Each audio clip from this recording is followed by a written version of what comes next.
اور مومنوں مشرک عورتوں سے جب تک وہ ایمان نہ لائیں نکاح نہ کرنا، کیونکہ مشرک عورت خواہ تم کو کیسی ہی بھلی لگے اس سے مومن لونڈی بہتر ہے۔ اور اسی طرح مشرک مرد جب تک ایمان نہ لائیں مومن عورتوں کو ان کی زوجیت میں نہ دینا،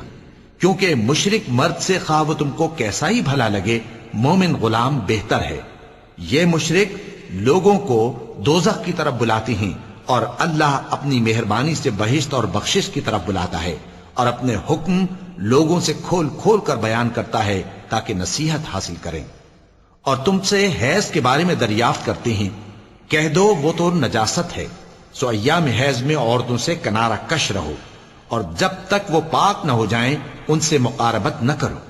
ہاں جب وہ پاک ہو جائیں تو جس طریق سے اللہ نے تمہیں ارشاد فرمایا ہے ان کے پاس جاؤ، کچھ شک نہیں کہ اللہ توبہ کرنے والوں اور پاک صاف رہنے والوں کو دوست رکھتا ہے۔ تمہاری عورتیں تمہاری کھیتی ہیں، تو اپنی کھیتی میں جس طرح چاہو جاؤ، اور اپنے لیے نیک عمل آگے بھیجو، اور اللہ سے ڈرتے رہو، اور جان رکھو کہ ایک دن تمہیں اس کے روبرو حاضر ہونا ہے۔ اور اے پیغمبر ایمان والوں کو بشارت سنا دو، اور اللہ کے نام کو اس بات کا ہیلا نہ بنانا کہ اس کی قسمیں کھا کھا کر سلوک کرنے اور پرہیزگاری کرنے اور لوگوں میں صلح و سازگاری کرانے سے رک جاؤ، اور اللہ سب کچھ سنتا ہے جانتا ہے۔